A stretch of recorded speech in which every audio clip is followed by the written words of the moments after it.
Olá, olá! O programa Gente que Fala está começando a partir de agora pela 365, a sua rádio de todos os dias, com as imagens do AltV, a TV da internet, nossas redes sociais também no ar a partir de agora, os perfis do Instagram, do Facebook, o nosso canal no YouTube, tudo ligadinho para você acompanhar a nossa jornada de hoje. Tem a retransmissão do programa Gente que Fala pela TV Aberta São Paulo, canal por assinatura, na sua operadora de TV preferida, a partir das 5 horas da tarde. E também, a partir das 10 da noite, a retransmissão da Rádio Cultura AM 990, de Dois Córregos, no Centro-Oeste Paulista, e também para outras 20 cidades da região. O nosso convite, a partir de agora, você fica com a gente, curta, comente, compartilhe a transmissão do programa Gente que Fala, interaja pelo WhatsApp, faça perguntas aos nossos convidados de hoje. É o 973350038, o número, mais uma vez, 973350038. Eu sou o Mauro Friesman, vamos iniciar mais uma semana, o que eu sempre digo aqui, às segundas-feiras, vamos com empenho, dedicação e saúde para todo mundo. Então, vamos conhecer o nosso time, aqueles que nós convidamos hoje para analisar e para debater os temas propostos no programa Gente que Fala. Com a gente, o José Augusto Viana Neto, ele é presidente do Conselho Regional de Corretores de Imóveis do Estado de São Paulo. Viana, bem-vindo mais uma vez aqui com a gente. Tudo bem? Tudo bem, Mauro. Um prazer, uma satisfação muito grande estar participando aqui com vocês.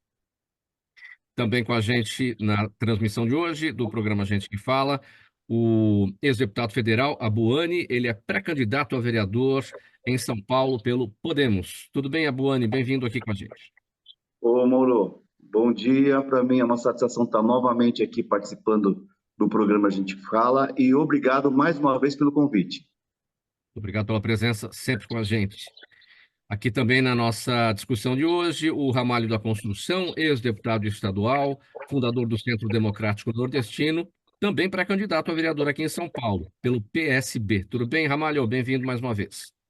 Tudo bem, Mário Fria, cumprimentar você, a Zenilda, a todos os participantes aí, os vereadores, e muito obrigado pelo convite. Obrigado pela presença. Gilberto Nascimento, vereador paulistano, pelo PL, candidato à reeleição. Tudo bem, Gilberto? Bem-vindo mais uma vez.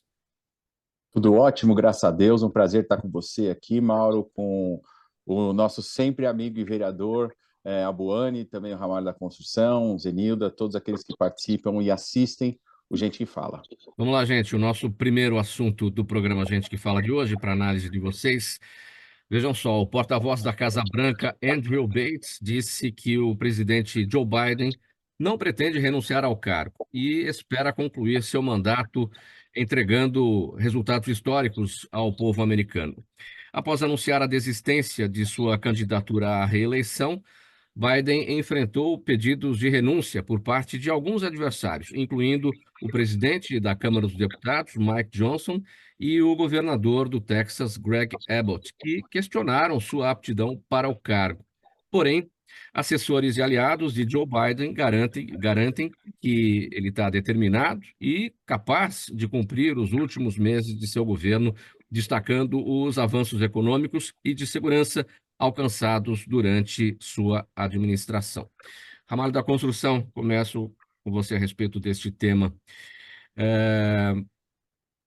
A eventual ou a renúncia, né, de Joe Biden à própria candidatura à reeleição implica necessariamente a renúncia ao cargo de presidente?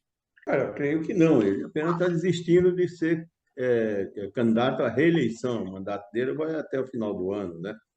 Eu acho que não implica em nada, ele deve lançar outro candidato, a princípio está vice-presidente da República, né? Mas isso ainda é um debate entre os democratas, né? Mas acredito que isso não implicaria em nada. Em política, estamos aqui conversando com vários especialistas em política, e tudo pode acontecer, né? Na minha opinião, não implicaria. Esses movimentos no tabuleiro da disputa presidencial dos Estados Unidos, de alguma maneira, já pode implicar alguma coisa aqui para o Brasil? Olha, sempre traz reflexo não só para o Brasil, para várias partes do mundo. Estados Unidos, muito embora muitos não aceitem, não concordem, mas é uma das maiores potências do mundo. E tudo que acontece lá, acontece no resto do mundo. É assim a moeda, é o idioma, né? Hoje, nos 197 países do planeta, se você não falar inglês, né, você não é bem-vindo, você quase que não tem como se comunicar. Ressalvando, se nós somos brasileiros falando português, estamos nos 57 países que falam o idioma português. Mas sabemos que é uma potência. Contudo, tanto o Brasil como outros países, eu acho que estão preparadíssimos para enfrentar esses problemas todos, administrar isso tudo, e na certeza de que o que nós esperamos é que o povo americano, o eleitor americano, possa escolher o melhor para governar os Estados Unidos. Eu, nos Estados Unidos, eu tenho uma filha que mora nos Estados Unidos, tenho netos nos Estados Unidos, família que mora nos Estados Unidos, tenho o maior respeito pelo povo dos Estados Unidos. Mas nós sabemos que é um país difícil, um país que ainda, infelizmente, tem um pouco de preconceito com os latinos, né, com os brasileiros. Né? Você tem passaporte ou cidadania europeia, sempre direto dos Estados Unidos. Se não tem, são uns problemas seríssimos. Nossos brasileiros estão lá, na maioria, explorados até por brasileiro, que vai montar empresa lá para explorar. O CDN, que você falou, nós estamos em 31 cidades dos Estados Unidos, participando de algumas ONGs que já existiam, criando outras ONGs, sempre com intermediações de negócio, então a gente sente um pouco de perto essa dificuldade num lugar ou no outro, quando nós vamos na Embaixada Brasileira, na Câmara de Comércio, Brasil e Estados Unidos, mas acho que isso é normal. Abuane, seu entendimento sobre esse momento da política americana, a renúncia de Joe Biden à candidatura, mas a não renúncia ao cargo de presidente. Ele está sendo pressionado ali por adversários para que tome essa decisão e deixe o cargo aí nos últimos meses do mandato para a vice Kamala Harris. Como é que você entende esse momento? Mauro, eu acompanho o Ramalho da construção, né, no posicionamento dele, no entendimento dele também. Eu entendo que é muito pessoal do John Biden avaliar se ele tem condições físicas e psicológicas para continuar no mandato, né? Porém, ele avalia que não é mais um candidato à reeleição. Então, ele tem que ter esse discernimento, né? E 81 anos também é uma idade que nós temos que analisar. Lógico, a gente não podemos generalizar aqui, isso depende muito de pessoa para pessoa, é muito relativo a questão da idade relacionada à condição física e psicológica. Mas se ele avalia que não tem condições de ir para uma reeleição, porque um cargo de presidente da República dos Estados Unidos, ou qualquer que seja outro país, exige muito, exige 100% do potencial físico e psicológico do presidente. Ele avalia que não tem condições para uma reeleição, né? Agora, concluir o seu mandato é necessário. É necessário porque tem que fazer uma construção da sua sucessão, uma questão partidária. Então, no meu entendimento, ele está corretíssimo em dar continuidade até o final do mandato e, né, flexibilizar aí a eleição para o seu partido, para outros candidatos que tenham o mesmo potencial que ele para sucedê-lo no cargo de presidente da República. Vereador Gilberto Nascimento, seu entendimento sobre esse momento da política americana. Não temos mais Joe Biden na disputa presidencial, em razão da renúncia aí à reeleição, mas temos o presidente Joe Biden no cargo, sendo pressionado a deixar essa posição. Como é que você entende? Bom, duas coisas. Primeiro que eu entendo que a idade ela não pode ser um fato limitador. A gente tem um caso aqui em Pernambuco, se eu não me engano, na cidade de Itambé, uma prefeita que é a com a idade mais avançada, mais velha, mais idosa do Brasil, e tem 85 anos. Então, tá bem, tá com raciocínio em dia, tá com as respostas em dia e consegue ser uma boa prefeita lá. Infelizmente, nós temos acompanhado pela imprensa, a gente costuma ver, inclusive, esses termos, né? Deu tela azul, deu um apagão no Joe Biden, quando ele estava se manifestando em alguns eventos públicos, o que preocupa um pouco, obviamente. Então, pensando aí na questão da idade, na questão da saúde, acho que é mais a saúde, efetivamente, do que a idade. Agora, fato é que, se há uma pressão para que a Kamala assuma agora, óbvio que essa pressão ela vem tanto do grupo da Kamala, porque assumiria o mandato agora, o mandato ele só termina 20 ou 21 de janeiro de 2025, então ela já viria para uma candidatura como se fosse para uma reeleição, ou seja, já com a máquina toda com ela, já com toda essa estrutura governamental apoiando, então dando a entender para o público americano, para o povo americano, um sentido de continuidade desse governo, continuidade dessas propostas.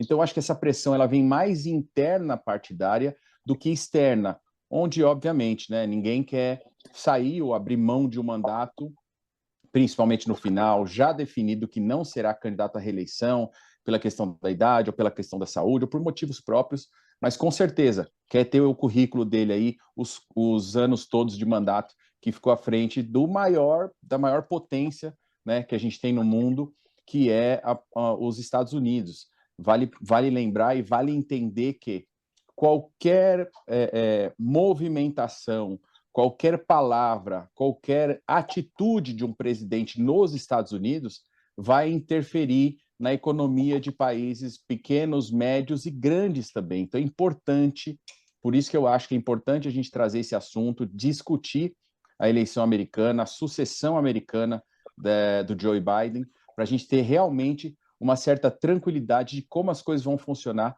pensando aí na paradiplomacia, pensando em todas essas relações internacionais.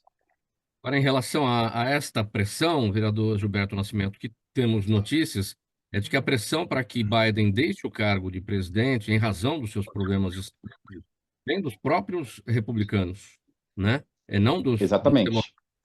Se ele não teria condições psicológicas para um novo mandato, ele não teria também condições psicológicas e físicas também, questões de saúde, de uma maneira geral, para continuar mais 5 meses, enfim. Mas a pressão vem dos republicanos, não dos democratas. Sim, a gente entende que, óbvio, agora é um momento de reeleição ou de nova eleição, no caso ele já falou que não vem para reeleição, então agora você vai ter uma guerra de narrativas, né? Você vai ter aqueles que são contrários ao governo, que vão dizer, olha, ele não tem mais condições de ficar um minuto sequer, porque não consegue dar conta do nosso país, né? Então vai ser essa guerra de narrativa tentando desconstruir tanto a figura política dele, mas também o lado que ele defende, o lado político que ele defende. Bem. Viana, seu entendimento sobre esse nosso primeiro tema, Joe Biden, portanto, não mais candidato e pressionado pelos adversários a deixar o cargo de presidente. Bem, em primeiro lugar, Mauro, boa tarde a todos, ao Gilberto Nascimento, ao Buani e o Ramalho da Construção, e um prazer muito grande estar participando aqui com vocês. Eu considero que a renúncia do Joe Biden não se dá por problema de saúde. Problema de saúde ele tem. Agora não estava tendo a doação para o partido. E da maneira que vai indo, ia falir o comitê eleitoral, porque a cada dia que passou, a entrada de recursos vinha caindo substancialmente. Basta dizer que, com a indicação da Kamala Harris, no mesmo dia, e nós tivemos ontem uma doação de 50 milhões de dólares num único dia. Então, este afastamento, ele se dá não por impossibilidade de participar da campanha, por questões de saúde, que ele tem lá suas limitações, evidentemente está mais do que provado por tudo que temos assistido. Porém, o importante é o dinheiro para desenvolver a campanha, que não teria, e fatalmente os democratas iriam perder essa eleição se ele permanecesse. Essa é a minha primeira visão sobre a renúncia da candidatura. Agora, com relação ao exercício do mandato, eu acho que absolutamente ele tenha que se afastar. Evidentemente que é uma pressão que os republicanos fazem, porque é evidente que a esta altura do acontecimento, quanto mais combalido tiver o governo, quanto mais confusa tiver a situação, é melhor para o Trump. E eles estão fazendo a lição de casa. Agora, eu não acredito absolutamente que haverá renúncia, até porque os Estados Unidos está muito bem economicamente, o país está indo maravilhosamente bem, não há o que se questionar. Então, e outra coisa, ele renunciar e haver pressão da Câmara Acres para poder assumir o governo, acredito que não exista, porque isso daí, acredito que atrapalharia uma reeleição futura, porque ela já teria aí 2 mandatos, então não poderia concorrer. Eu acho que, de parte do próprio partido, não aconteceria de maneira nenhuma uma pressão. E é tudo uma questão econômica, né? A campanha precisa de dinheiro para rodar e, com o Biden, já não vinha mais dinheiro de lado nenhum. Os principais doadores já tinham se afastado. Então, eu acredito que é uma questão de recurso financeiro e a coisa agora deve se acertar. E é evidente que não é de se estranhar que os republicanos façam essa pressão, objetivando a denúncia, aproveitando a desculpa dos problemas de saúde do atual presidente, e que, com isso, para eles é uma vantagem enorme, né? Quanto mais confusa tiver a situação, para os republicanos, me parece que é melhor. Programa Gente que Fala prossegue, edição de segunda-feira, pela 365, sua rádio de todos os dias, AltV, TV da internet, redes sociais, nosso canal no YouTube, tem a retransmissão também pela TV Aberta São Paulo, canal por assinatura na sua operadora de TV preferida, a partir das 5 da tarde, e às 10 da noite a retransmissão pela Rádio Cultura AM 990, de 2 córregos no Centro-Oeste paulista. O próximo assunto, também com o Viana, vamos falar sobre o seguinte, gente, com a aprovação da primeira etapa da regulamentação da reforma tributária na Câmara dos Deputados, entidades do mercado imobiliário prevêem um aumento de carga sobre a casa própria e o aluguel também, mesmo com a aplicação de redutores previstos no texto. A Associação Brasileira do Mercado Imobiliário estima que a tributação sobre a venda de imóveis pode aumentar 51,7%. E sobre os aluguéis, a taxação pode crescer até 136%. O projeto ainda precisa passar pelo Senado Federal, tem que também ser aprovado por lá, né? Essa primeira etapa da regulamentação. Tem muita coisa para acontecer muita água para passar debaixo da ponte, não é, Viana? Agora, esses reflexos já aparecem ou não? Tudo isso é expectativa, é uma previsão? Existe um comentário muito forte no setor que muitas pessoas estão se apressando em fazer negócios imobiliários no sentido de aproveitar a atual tributação e não sofrer os reflexos futuros.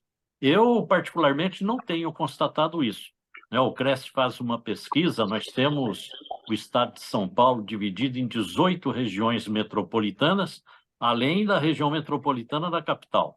E nós fazemos uma pesquisa mês a mês de compra, venda, locação, variação de localização de imóveis comercializados, tamanho, valor do imóvel, e não temos percebido absolutamente nenhuma movimentação atípica.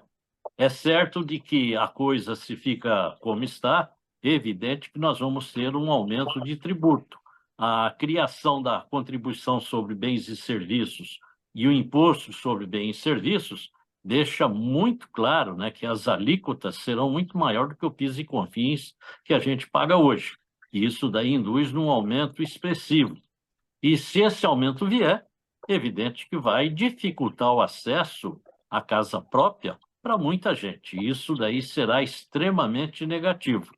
Um outro fato muito importante, as pessoas que são as mais necessitadas, as que pagam aluguel, nesse daí, o aumento do tributo seria muito maior. O setor todo reunido, nós trabalhamos muito antes do envio da proposta do governo para o Congresso Nacional. Nós conseguimos, lá havia uma previsão de 20% de desconto no IVA, e nós trabalhamos bastante, o governo aumentou esses 20% para 40% de desconto no IVA, na comercialização do imóvel, e na locação, que estava previsto 40%, nós conseguimos levar a 60%. Isso é um trabalho muito forte de todas as instituições ligadas ao mercado imobiliário, não foi só o CREST de São Paulo, nem o Conselho Federal, foram todas as instituições. E lá dentro da Câmara dos Deputados, né, e na semana retrasada, nós trabalhamos no sentido de aumentar mais 20%, que seria 60% de desoneração na comercialização de imóveis e 80% de desoneração nas locações.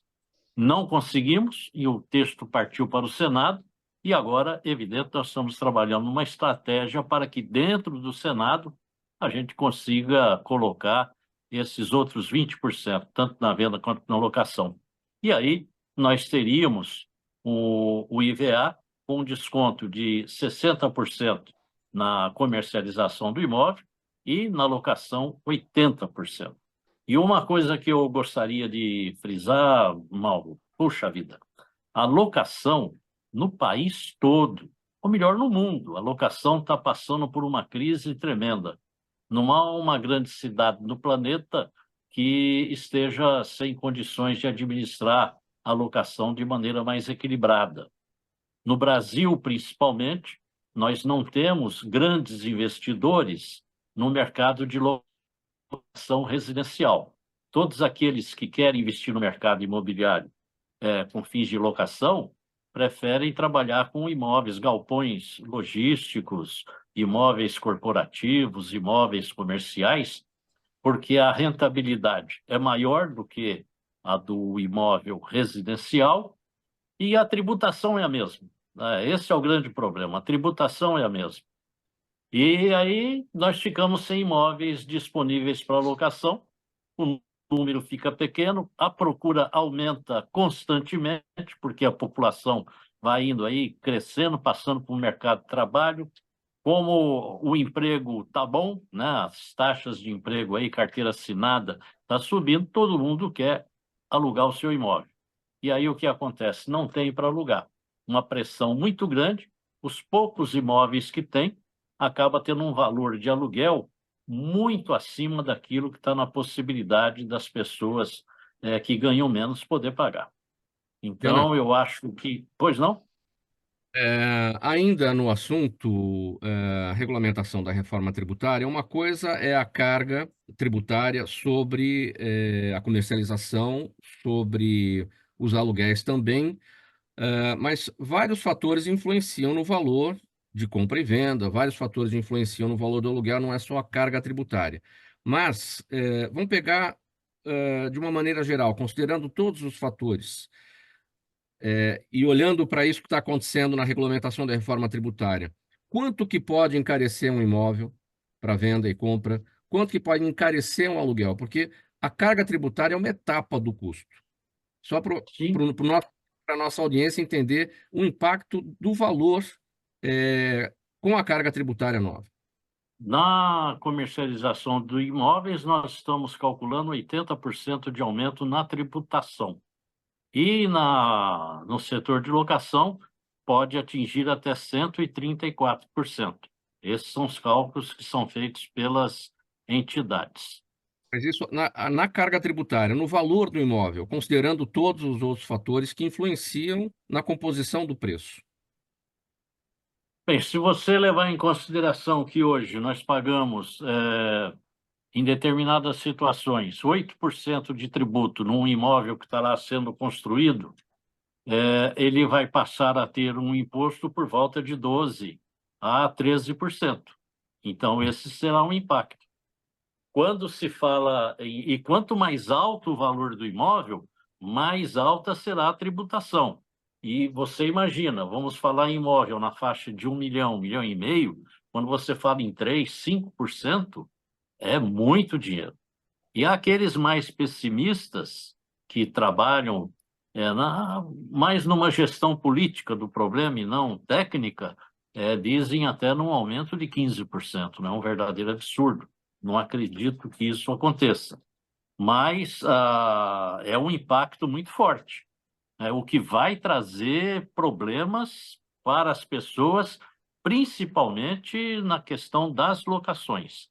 Levando em consideração, para você ter ideia, o estado de São Paulo, o estado mais rico da nação, cerca de 60% dos aluguéis no estado de São Paulo não ultrapassam a R$ 1.700 por mês.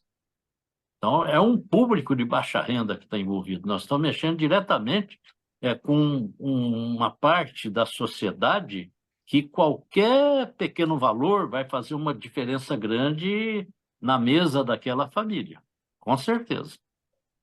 Vamos aguardar os próximos passos aí, então, das próximas etapas, né, da regulamentação da reforma tributária no Senado e vamos ver como é que vai ficar toda essa situação. Vamos seguir para o próximo assunto do programa Gente que Fala, edição de segunda-feira. Vamos tratar sobre o seguinte, vamos entrar aqui no aspecto do trânsito. Segundo a Secretaria Nacional de Trânsito, cerca de 3.300.000 motoristas habilitados nas categorias C, D e E não realizaram o exame toxicológico dentro do prazo estabelecido. O exame é obrigatório desde 2021 e a sua não realização é considerada infração gravíssima, sujeita a multa de R$ 1.467,35, além dos 7 pontos na Carteira Nacional de Habilitação. A Senatran alerta que a realização do exame toxicológico traz segurança para o tráfego nas rodovias, coibindo a direção sob o uso de substâncias psicoativas.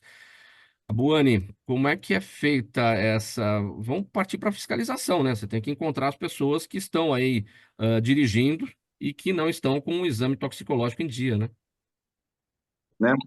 Então, Mauro, primeiro nós temos que entender qual que é o objetivo do exame toxicológico, né? Coibir condutores profissionais que dirijam sob influência de droga ilícita. Mas só que existe uma falha na legislação. Ele não pega apenas os condutores que dirigem profissionalmente, caminhão, ônibus, carreta, micro-ônibus, transporte escolar, que todos esses veículos exigem categoria C, D ou E. Tem muitos condutores que dirigem simplesmente sua motocicleta ou seu automóvel, que estão incluídos na mesma regra. Se eles estão incluídos na mesma regra, tinha que expandir para todas as categorias, se é que realmente o exame toxicológico reduz acidente de trânsito, que é muito questionável. Concretamente, não existe estatística nenhuma que o exame toxicológico reduziu acidente de trânsito ou crime de trânsito, concretamente. E uma curiosidade, Mauro, o artigo 165 do Código de Trânsito Brasileiro, desde 1997, quando foi promulgada a lei, ela tem a previsão legal de fiscalizar tanto o álcool como droga ilícita. Está aqui na lei. Conduzir veículo, artigo 65 do CTB, conduzir veículo estando este alcoolizado ou sob influência de álcool ou droga, né? Alcoolizado ou droga. Só que até hoje ninguém nunca homologou o tal drogômetro. Nós temos o etilômetro, né? O bafômetro, o drogômetro não temos. Então, quer dizer, o condutor é obrigado a pagar uma taxa para provar que ele não ingeriu droga ilícita nos últimos 90 dias. Então, eu já questiono, inicialmente, esse exame toxicológico, né? Ora, com tanta tecnologia hoje, não se existe um equipamento para fiscalizar os condutores, absurdo. Está quase 10 anos na fila, aguardando homologação. Enquanto não tem homologação, os laboratórios continuam arrecadando. E numa audiência pública no Congresso Nacional, já ultrapassou os 3 bilhões de reais na arrecadação desse exame. Ponto. Mas o problema, no momento, não é esse. Nós estamos questionando que 3.300.000 condutores não fizeram toxicológico. E não fizeram mesmo, sabe por quê? Não houve uma ampla divulgação. A Lei 14.599 de 2023 criou a obrigatoriedade do condutor da categoria C, D e E fazer o exame toxicológico. Todos. Antigamente, vamos pensar, era só quem dirigisse veículos da categoria C, D e E. O que quer dizer a lei? Para quem dirige esses veículos. Se você é condutor profissional, está dirigindo um ônibus, um micro-ônibus, caminhão, carreta, você tem que estar com o exame toxicológico em dia. E se não estiver, vencido após 30 dias, vai ter uma multa de R$ 1.463,35, se flagrado conduzindo com ele vencido. E aí, nesta lei, acrescentaram que seria obrigatório também, ou melhor, você fazer esse exame a cada 2 anos e meio. E o que acontece? além de ser flagrado, criar essa multa, caso você tenha esquecido de fazer o exame, escuta só o que eu estou falando, percebam bem, eu não fui flagrado, eu apenas esqueci de fazer o exame. Eu perdi o prazo do exame toxicológico. Você também multado em R$ 1.467. Consequentemente, o governo federal derrubou, vetou na lei 14.099. E aí, o Congresso, em outubro de 2023, derruba esse veto do governo e traz à tona novamente a obrigatoriedade do toxicológico em caso dos condutores de categoria C, D e E. Caso ele tenha perdido o prazo, ele vai ser multado. O governo tinha revogado e o Congresso Nacional derrubou o veto do governo. Consequentemente, o Conselho Nacional de Trânsito, você espera um pouquinho, já que vocês mexeram na lei, nós vamos dar um prazo maior até 30 de abril para todos os condutores que não fizeram o curso, o exame, fazerem. Consequentemente, 30 de maio foi o prazo final e 3.300.000 condutores das categorias C, D e E, mesmo que não exerçam atividade remunerada, mesmo que não trabalhem no transporte, vão pagar uma multa de R$ 1.470 aproximadamente, uma multa automática a ser aplicada pelos Detran. Lembro, Detran de Minas Gerais e Detran da Bahia já começaram a multar os condutores, né? Só porque esqueceu de fazer o exame toxicológico, Mauro. Wani, mas o fato da pessoa ter esquecido ou de não ter feito o exame porque não queria fazer, por má fé, enfim, coloca as duas pessoas na mesma situação, está em atraso, enfim, a multa é cabível. Se a pessoa não fez porque esqueceu, está sujeita à penalidade, não? Mas, Mauro, qual é o meu questionamento? Não houve uma ampla divulgação. Até porque a lei sempre falou que quem tinha que fazer esse exame eram os condutores de categoria C, D e E que estejam no exercício da sua atividade. Em 1985, a autoescola falou assim para mim, quando eu me habilitei, você quer uma CNH profissional ou particular? Eu falei, eu quero profissional. Então, toma a categoria C. Necessariamente, eu só dirijo meu automóvel. E eu sei que quando eu for renovar a CNH, eu tenho que fazer o toxicológico, perfeito. Mas eu não sabia que tinha que fazer a cada 2 anos e meio. E fui pego de surpresa. Você entendeu? Eu não sabia. Os condutores particulares não têm a informação que esse exame toxicológico tem que fazer a cada 2 anos e meio e também na renovação. O que a lei me dizia até outubro passado? Olha, é só para quem trabalha profissionalmente que tem que fazer o exame a cada 2 anos e meio.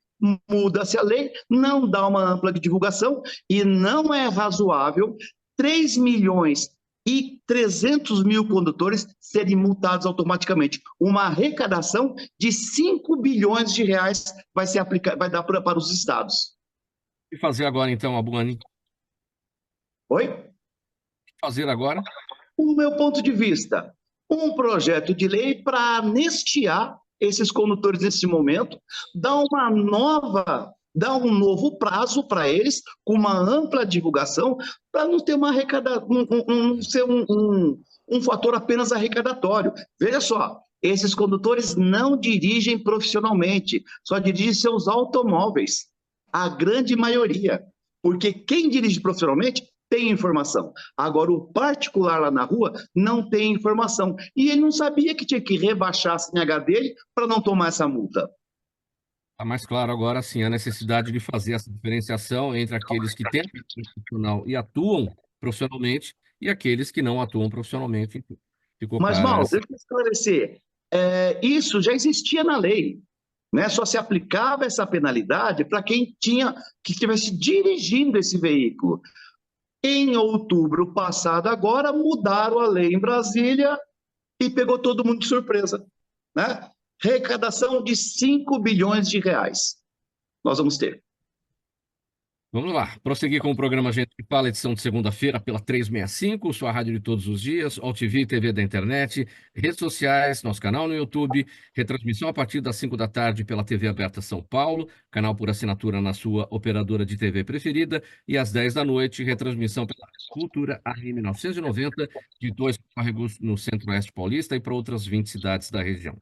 Próximo assunto por aqui, vereador Gilberto Nascimento. O programa Família Acolhedora de São Paulo, que oferece um lar provisório para crianças e adolescentes afastados do convívio familiar, ganhar um importante impulso em 2025.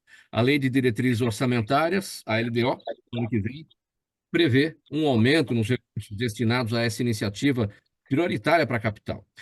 O vereador Gilberto Nascimento é um dos responsáveis pela inclusão do programa na Lei de Diretrizes Orçamentárias do ano que vem. O que é que muda daqui para frente com a inclusão? Até aqui não estava, não é, vereador Gilberto Nascimento? Não era, então, um caráter prioritário para esse programa? Exatamente, nunca foi um caráter prioritário. Eu quero agradecer, obviamente, ao prefeito Bruno, né, que nos deixou, mas também ao prefeito Ricardo, que entendeu que esse tipo de política seria prioritária. O que acontece? Nós temos somente na cidade de São Paulo cerca de 2.500 crianças e adolescentes em abrigos.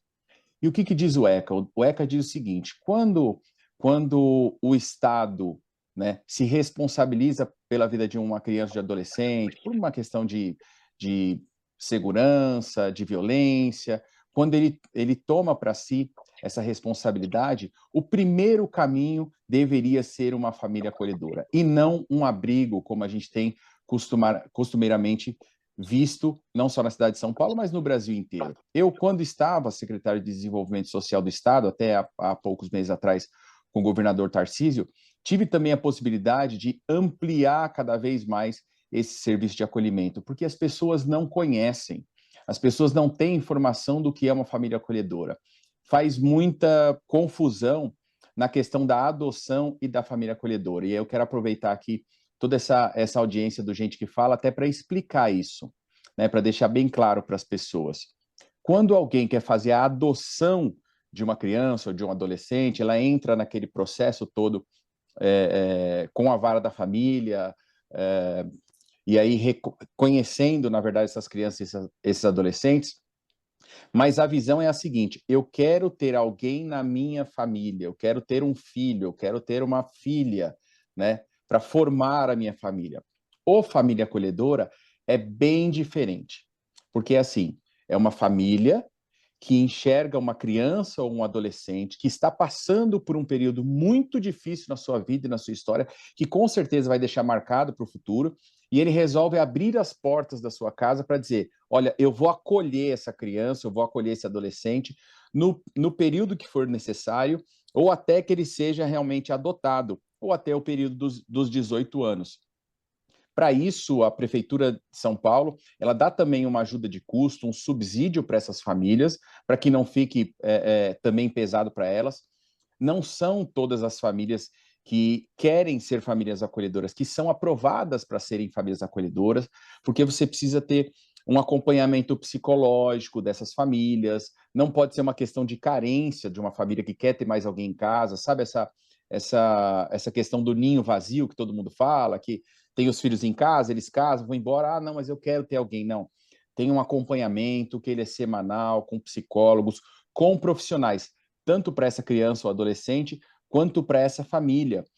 Não pode ser feita uma separação, né, entre esse acompanhamento. Então, os profissionais têm cada vez mais trabalhado. Com a questão da gente conseguir colocar na LDO, né, para que incentive esse programa, o nosso grande sonho é exatamente isso. Hoje nós temos, infelizmente, somente cerca de 100 famílias que estão com crianças ou adolescentes. A gente tem um potencial aí, dentro das unidades que nós temos, cerca de 30 vagas para cada família, né, para que essas entidades possam cuidar, e nós temos 5 entidades na cidade de São Paulo. Então, a gente poderia chegar aí a 150 famílias.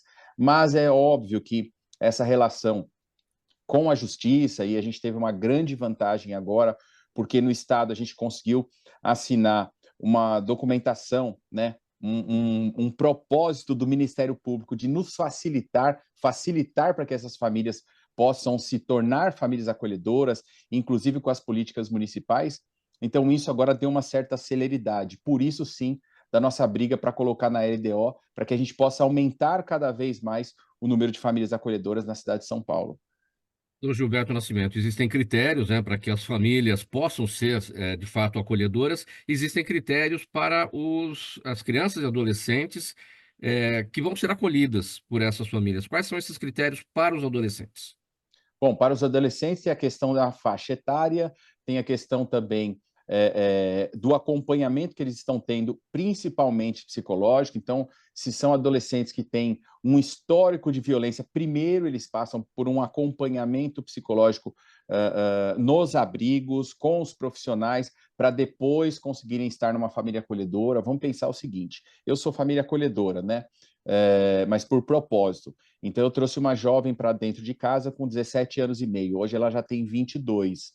Mas não é simples e não é fácil, porque eles vêm de uma formação, eles vêm de uma realidade distinta. E é óbvio que no dia a dia, dentro de casa, você se choca com essas realidades. Então, trabalhar isso leva tempo.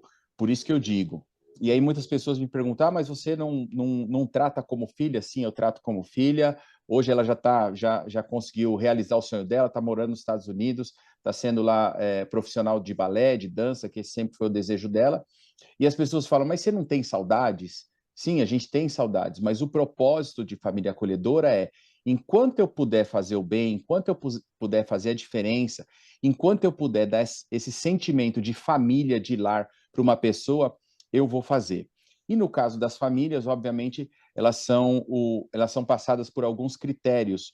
Um deles é essa estrutura psicológica e também uma estrutura financeira, mas não é uma estrutura financeira pensando só os ricos ou classe média poderão ser famílias acolhedoras. Não, é só a segurança do lar que precisa ser passado. E como é que é feita a fiscalização? Não sei se a fiscalização é a palavra Sim, certa, porque sim. parece acompanhamento, para saber se a família acolhedora está cumprindo o seu propósito, né? De receber aquele jovem, de dar condição para que aquele jovem, naquele tempo, naquele prazo, permaneça na família em condições. Sim. Até Primeiro, receber recursos da prefeitura, né? Então tem Uhum, dinheiro uhum. e isso precisa estar garantido que vai funcionar, né? Exatamente. A Secretaria de Desenvolvimento Social, né, do município, no caso, a SMADS, que faz todo esse monitoramento junto com a entidade também, porque a entidade que é identificada e escolhida para fazer esse trabalho, ela também, obviamente, ganha por isso para fazer esse trabalho. E daí sim, essa entidade identifica as famílias que têm interesse, que buscam esse interesse, e aí fazem todo esse crivo, como eu expliquei anteriormente. Então, você tem, além da SMADS, você tem também a entidade que faz esse trabalho de fiscalização para ver se a família realmente está cuidando dessa criança ou desse adolescente.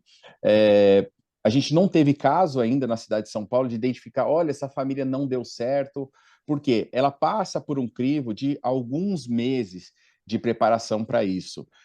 E, obviamente, a grande maioria se iniciam com bebês de colo ou recém-nascidos, porque esses ficam menos tempo com a família acolhedora. Então, é uma espécie de adaptação, né, a receber uma criança dentro de casa.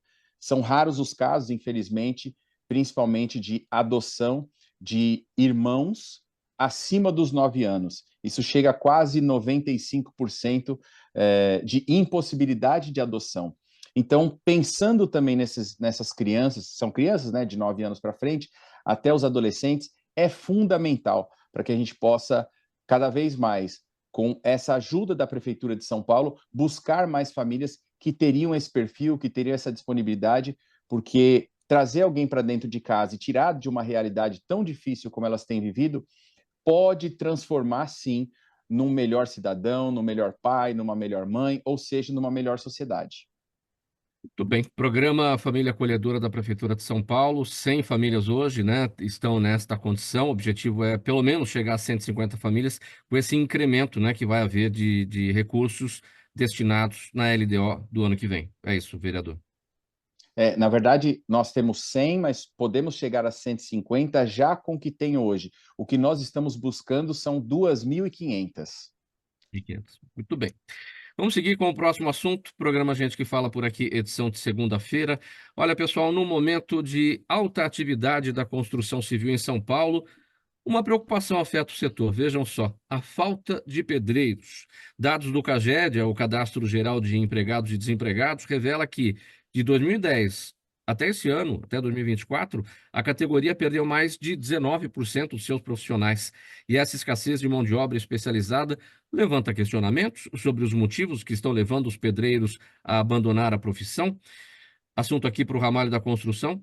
Que motivos seriam esses que agora nós estamos com uma menor quantidade de pedreiros na profissão? Eles estão ganhando outros postos, outros cargos, se capacitando para outras funções, Ramalho?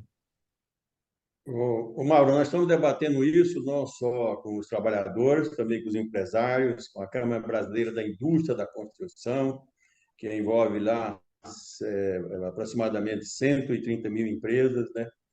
Eu acho que falta motivação. Aliás, isso não é um problema do Brasil, isso é um problema do mundo. O que acontece? Hoje, o engenheiro civil não quer que o filho dele seja mais engenheiro.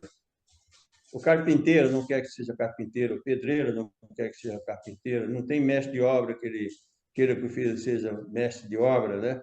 E aí eu acho que falta motivação para as pessoas seguir na profissão. Se abre aí vaga para engenharia civil, antigamente abria, sei lá, para 40 vagas, se inscrevia 30 mil. Hoje abre para 40 vagas, não aparece nem 20 para preencher, né? Por várias razões. É um trabalho ainda rude, um pouco sujo, é um trabalho ainda que se não ganha muito bem nas cargas horárias normal, quer dizer, ganha, mas ganha aí através das tarefas, das chamadas empreitadas, né? E isso tudo é um trabalho que nós estamos fazendo junto, o SEBRAE, SENAI, mas também os sindicatos patronais. Eu tenho um carpinteiro que trabalha comigo há alguns anos, Chagas, né? Ele não quis que o filho virasse carpinteiro, ele quis que o filho virasse médico, e é médico hoje, um dos bons médicos do Hospital das Clínicas. Acontece que, se nós não procurarmos, né, a investir nessa conscientização, nós vamos ter essa falta de mão de obra no mundo inteiro e ainda demora muito para a gente avançar em tecnologias robóticas para o setor de construção. É verdade que já tem alguns robôs que colocam 500 blocos em 1 hora, né? Mas ele coloca blocos, né? Aí você tem as opções de fazer isso com indústria de pré-moldada, que é você fabricar isso aí para montar os prédios numa área de linha de montagem.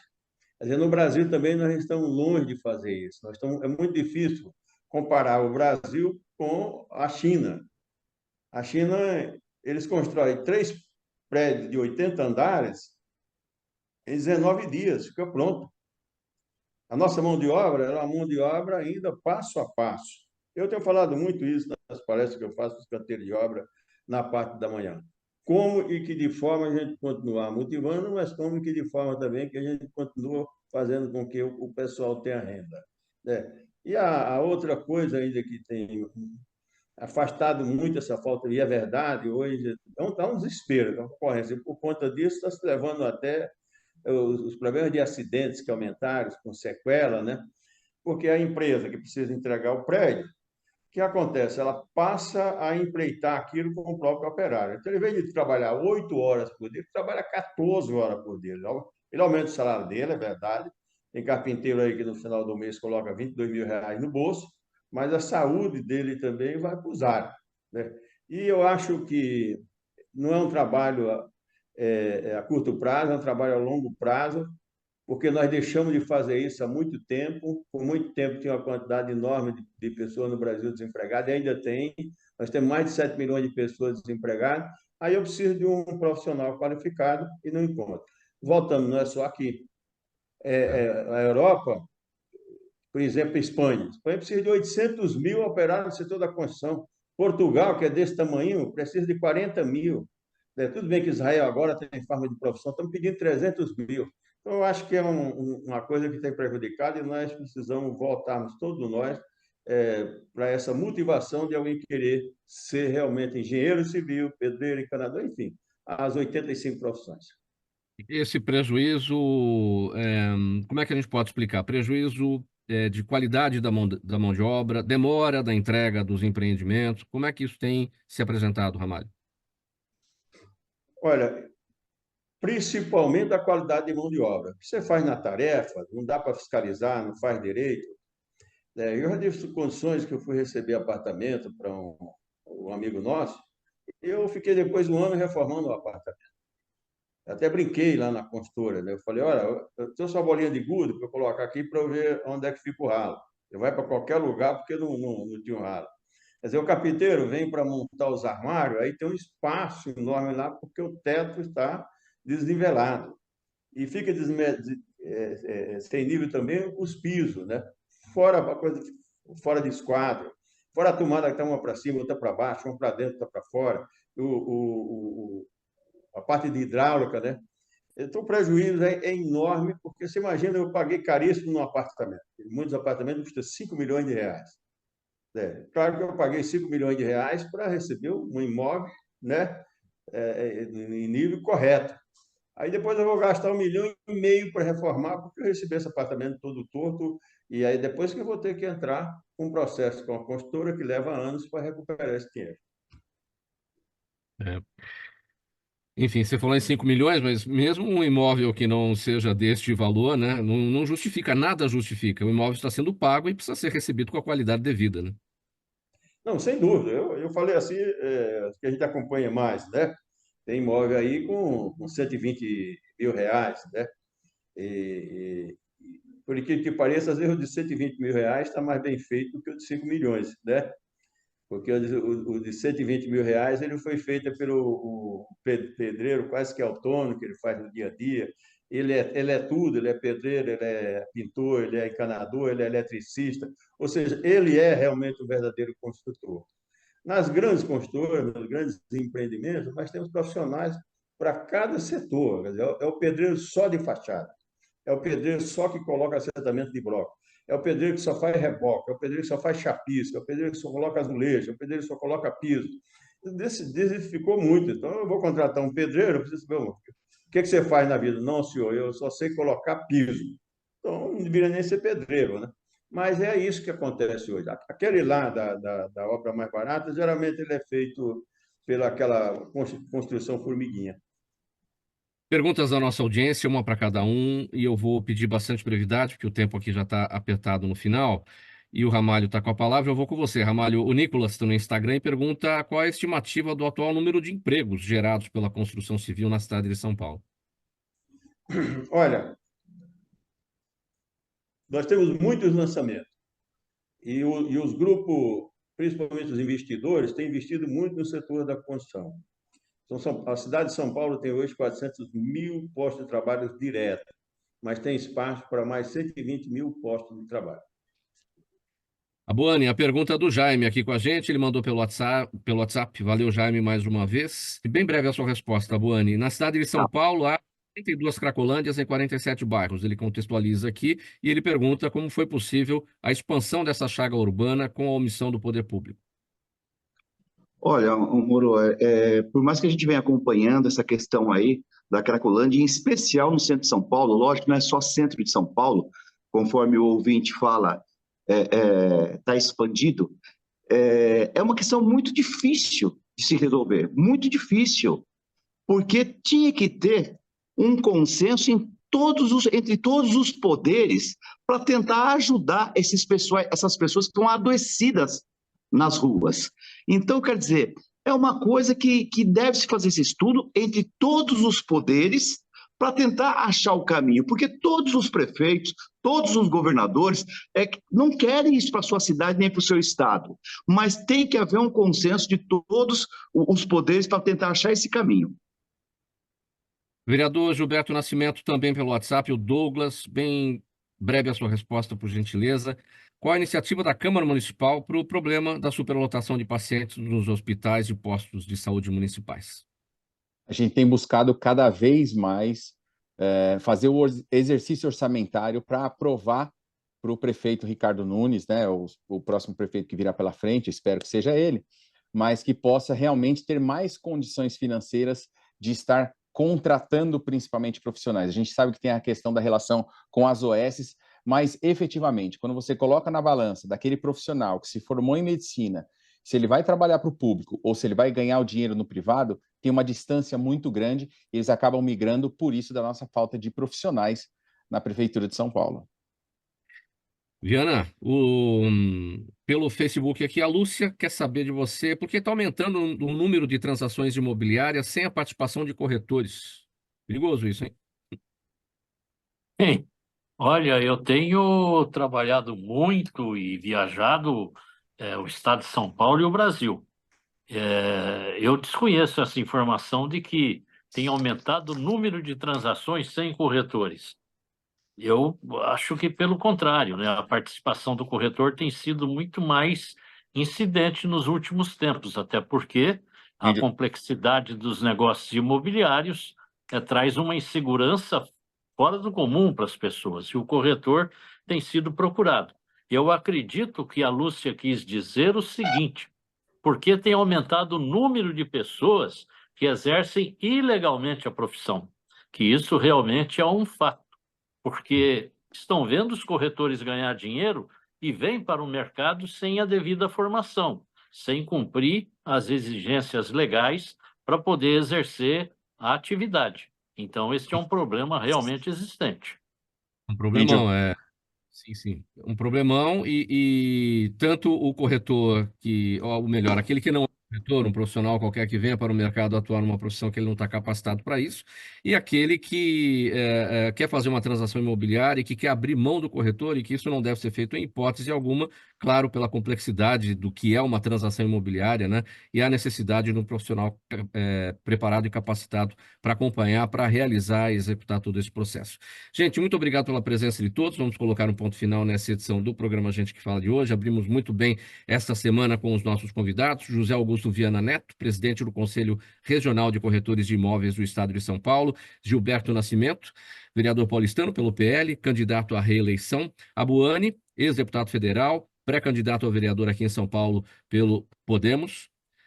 Boa sorte aqui para o Gilberto Nascimento, boa sorte para o Abuani e também o Ramalho da Construção, ex-deputado estadual, fundador do Centro Democrático Nordestino, pré-candidato a vereador em São Paulo pelo PSB. Também boa sorte aos candidatos aqui nas próximas eleições municipais para a Câmara dos Vereadores e também para prefeito no mês de outubro. Programa Gente que Fala, sempre uma realização da ABCom, há 23 anos no ar. Apresentação minha, Mauro Friesman, pauta e redação do Luiz Ferro, Zenilda Salvato, nossa diretora de produção, jornalista Fausto Camunha, nosso diretor-geral.